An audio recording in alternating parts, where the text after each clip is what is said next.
What's up, my fellow lionesses and lions? Welcome to the Project Lioness podcast, where we are here to disrupt the mainstream narrative when it comes to health, holism, and human consciousness. We are here to share bold truths about health and life from a female perspective. This episode is brought to you by our team, Inspire Co., where we stand for your health being inspired by choice rather than being inhibited by chance. Thank you for being here and joining in on these raw, real, and powerful conversations. We hope our show brings you inspiration and empowerment to overcome challenges, reclaim your life, and ultimately pursue your mission with power, purpose, and play. Now, let's get into the episode. The art of stewardship. Hey, my friends, this is Dr. Mel. Welcome back to this Lioness Soundbite. And as I mentioned, I'm Dr. Mel, your holistic mentor to helping you build a life in alignment with your values, your biology, and beyond. This conversation has been inspired by my one and only husband. And I'm super excited to bring this to the forefront of your consciousness. If you've listened to a couple of the other podcast episodes this season, you know that I have been jamming on the art of stewardship. And if you don't know what stewardship is, I highly recommend actually looking up the definition, because it's all about how we tend to what exists on our planet, to what is, to knowing that we are creators of our reality and the earth has given us resources to be stewards of, whether it's land or food or people or relationships or money or other forms of abundance. We are stewards of this planet. At least that's the subscription that I am subscribing to. Rather, that's the newsletter I'm subscribing to this year, because I've been really reflecting on this art of stewardship, of what does it look like to tend to things that maybe we've forgotten about or haven't been so much in the forefront of our mind because we have been consumed by the shiny object syndrome. We've been consumed by new fancy technology, and I'm a big fan of technology. I'm the reason why I can talk to you today and come on here, whether you're watching on YouTube or listening. The reason why I can do that is because of technology. So don't get it twisted. I love technology just as much as anyone else. And throughout the course of history, I think stewardship has been a theme that has existed in many different forms and continues to change form. And what I've noticed over the last couple of years with the booming technology of AI and everything that's emerging, we have shifted that which we're stewarding. And I'm not sure and here to label it as good, bad, right, wrong. This is just a Mel consciousness download that perhaps will give you some inspiration and insight into your life and how that relates to stewardship. What are you tending to? What are you nurturing? And how can we come back to maybe perhaps more of a balanced stewardship? So I was talking about this concept with my husband, and he, there's such a gift in being married to an entrepreneur, because I will often have these very deep downloads and metaphorical ways of seeing things. And I like to see myself as a polymath, where I can synergize energy and information between and among different domains, and how to connect the micro to the macro. And there's both gifts and challenges in that. And one of the things that he has consistently helped me step into, and the question he asks is, okay, well, how does that look in the real world? How does that look and apply to the three-dimensional world? And I used to get very annoyed by that question, because I was like, you don't get it, right? You don't understand. And the truth is, he does understand. He just sees it in a different way. And so his question helped inspire me to say, okay, I get that I can talk about these concepts of stewardship and how it's changed through our evolution, right? Our ancestors were definitely stewards of things, the land, food. Now that we're not stewards, but perhaps the way and form of stewardship has changed and evolved. And I think some of that is beneficial and some of that may have some detriments. It's all balanced, right? So I wanted to come on here from his question alone and share with you, how does stewardship, what does it look like rather to be a steward of your life and be balanced in that perspective, knowing that there are other things and other people who are maybe tending to food or land or stuff like that maybe you're not tending to as much as our ancestors did. So the concept of stewardship has been around for a long, long time.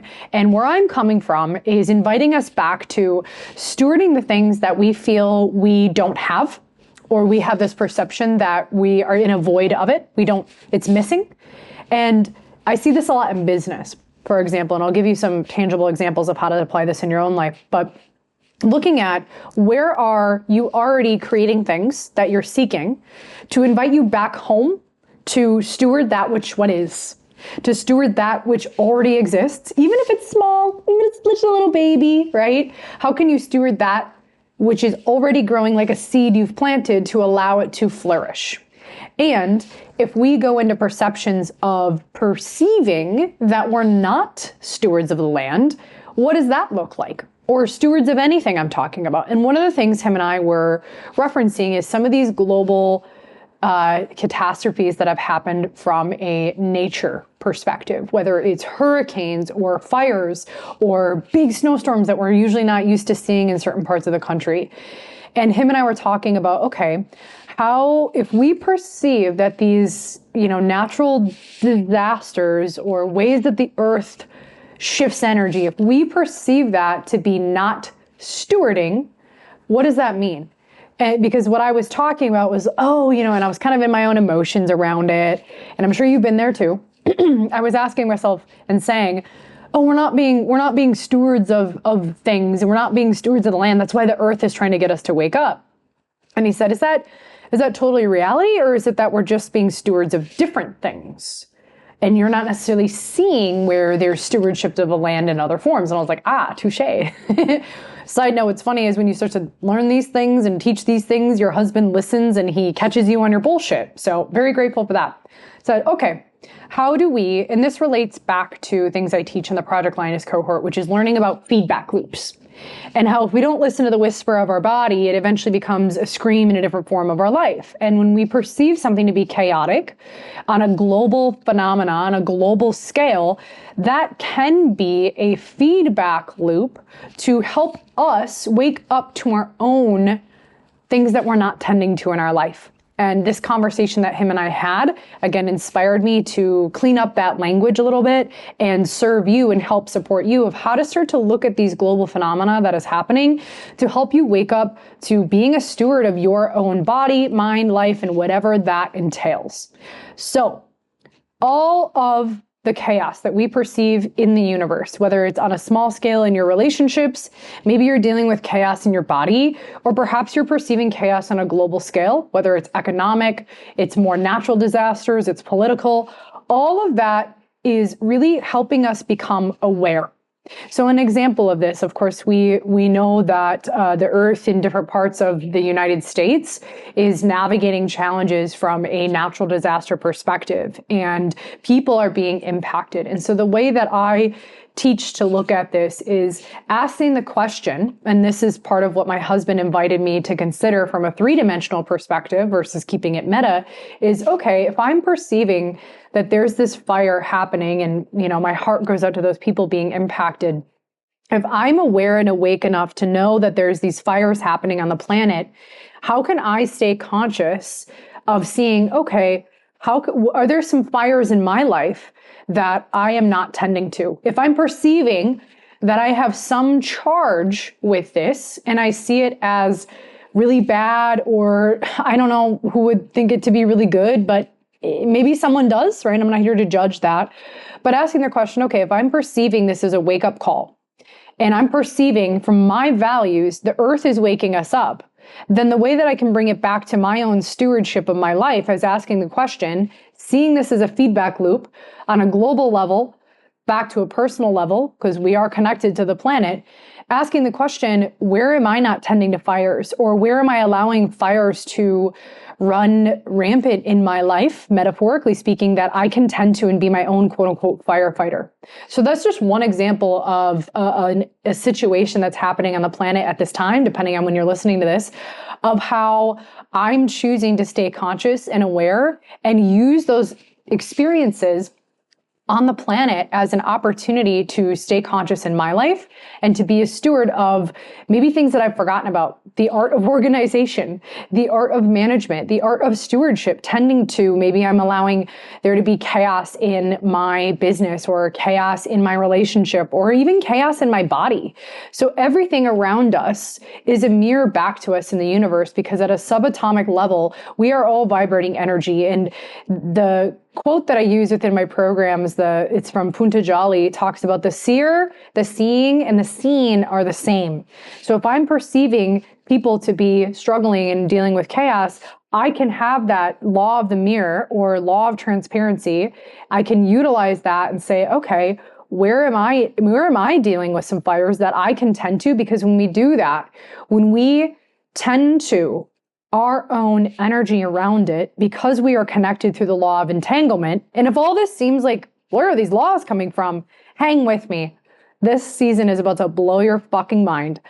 And if you want to go deeper, that's where I teach a lot of this in Project Lioness and my other trainings called the Vortex. But through the law of entanglement, we are all connected. This is the same adage of a butterfly that flaps its wings across the world impacts the tsunamis in Tokyo. That's just one, it's a proverb, right? It's a saying. So if we can look at, okay, if I can make a shift in my life, if I can own my own fires, my own shit, my own chaos, because as much as I could go fly out to LA and try to help these people, we only have so much capacity to serve people in our community. So I have taken this concept and this question, when I perceive there to be global wake-up calls, earthly wake-up calls, Mother Earth is waking us up. I ask, how can I show up and deliver and serve and use that as an awakening in my own community? Okay. So I'm inviting you to look at this, because as much as you may feel like, oh, this is devastating, there's these hurricanes and then there's these fires and then there's these pandemics that happen.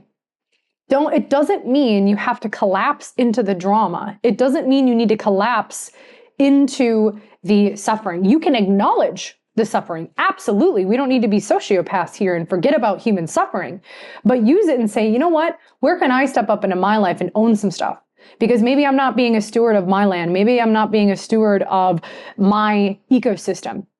And there's this law that says we only have the ability in our cortex, in our cerebral cortex, to maintain roughly about 150 relationships at a time that are of stability. And so social media has blasted that the fuck open. And so as much as we can have understanding and conscious awareness of what's happening on our planet, it also can be very overwhelming. And so I have found this tool to be a very, very powerful tool to bring it back home. Be a steward of my immediate surroundings. Because like I said, as much as I could buy a plane ticket and go out there and do the best I can, perhaps maybe I can serve in other ways. And when I do that, back to what I was saying, when I do that, I shift the energy of the universe, because through the law of entanglement and the law of transparency and the law of reflection, I have the ability to shift the energy in my immediate sphere, which then ripples out into the universe. And if you haven't studied the law of entanglement or the law of mirroring, the law of transparency, the law of reflection, I highly recommend you dive deep into it, because these are laws, my friends. These are laws at a neurological level through our mirror neurons. These are laws at a universal level that stand the test of time. And so it's not to disregard the chaos that others are experiencing. It's not to disregard their emotions and their heartbreaks and tragedy, but rather, how do we take that tragedy and turn it into triumph in our own life and say, you know what?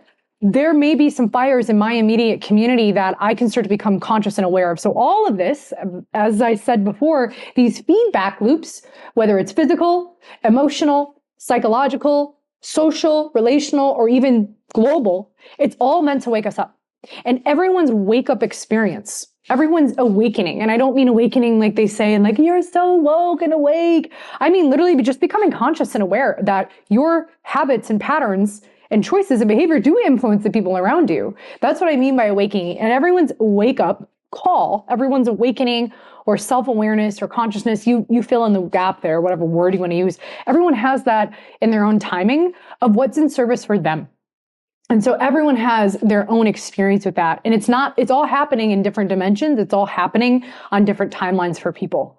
And so if you can start to become aware of these feedback loops, I think the awakening process or the self-awareness process can be more illuminating rather than so chaotic and so drama filled. Because as I said, and I've said this many, many times in many, many podcasts, if we don't listen to those little taps on the shoulder, right, your physical feedback loops, eventually the Mack truck's going to come smack you across the face to wake the fuck up. Because the universe is striving towards awareness. The universe, and you are part of the universe, is striving towards consciousness and being self-aware. Because when you are self-aware, then guess what? You show up in your relationships differently. You show up with the awareness of others. You show up in the awareness of your community versus being so self-centered and so unaware where you're not even conscious of the patterns of how your behavior impacts other people. So I hope this brings some light and brings some clarity to what people refer to as like the awakening process or stewardship or evolution or consciousness. I think those things can be very ethereal and not necessarily rooted in the three-dimensional world. And so if you're listening to this and you're thinking, okay, how do I apply this in my daily life?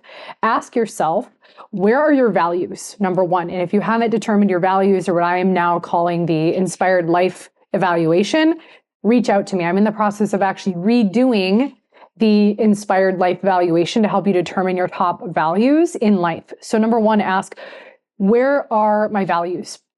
And when we're not in alignment with our values and we're operating under the injections of others, the projections of others, or what people tell us we should do, and we're miserable, we are definitely going to get some wake-up calls.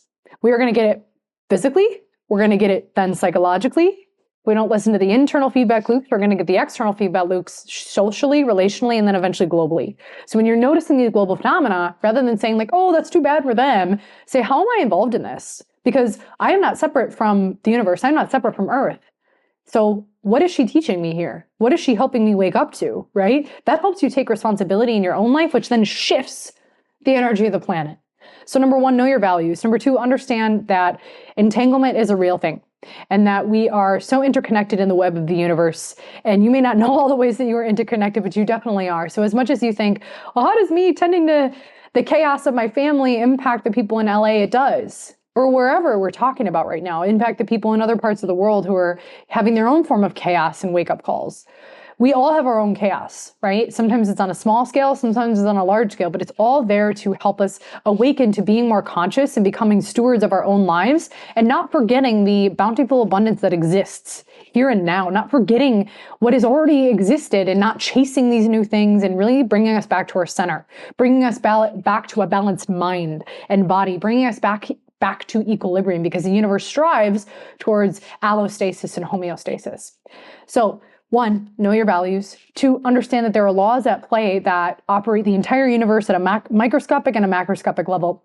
And three, don't be afraid of the ripple effect that your power can have in one simple shift, one simple act, even if it means, you know what?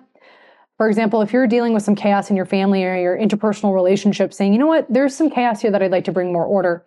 And we know that the law of chaos also connects to the law of order, syntropy and entropy. And so with chaos comes order, with chaos comes communities coming together and reminding them what actually really matters, right? There's nothing like chaos in life that reminds us of who we are, remembering who we are and what actually truly fucking matters and not getting distracted by all these things that have nothing to do with why you're on this planet. Now, can they serve us? Absolutely. Can they be fun?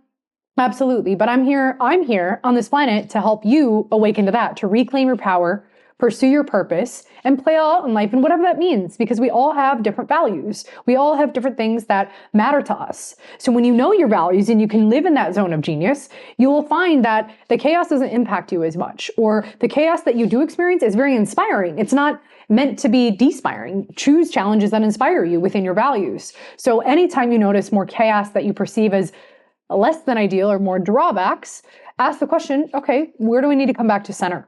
So allow these things on the planet, allow these things to remind you of being a steward of your own life, being a steward of your relationships, tending to what people and organizations or communities are in alignment with you. And alignment doesn't mean that everything's hunky-dory, right? I think some of the best communities are those that both support and challenge you, because we need challenge to grow. We can't just have support all the time. We need challenge to grow, right? We need a little bit of chaos.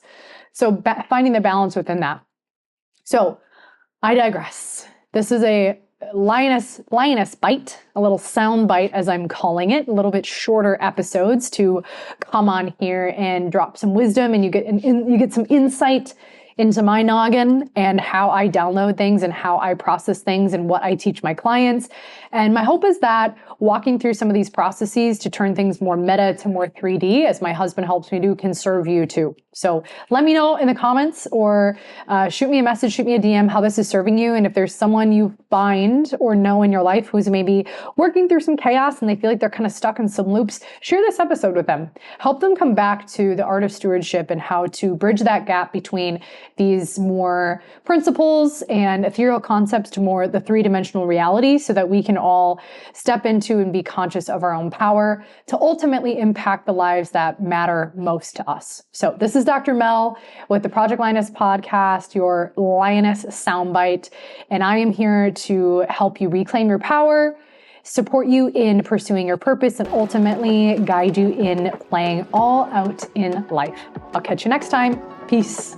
Thank you for joining the Project Lioness podcast. Did you find value in today's episode? Help us impact the lives of others by sharing this podcast with someone you know who would resonate and benefit from the Project Lioness message. Excited to hear more? We invite you to subscribe on whatever platform you're tuning in on. And we'd be so grateful for you to leave us a review about what you enjoy most, as well as what you'd like to hear more of. Thank you so much for all of your support. Sincerely yours in power, purpose, and play. Dr. Mel with the Project Lioness podcast. Keep rising, keep roaring, and keep inspiring.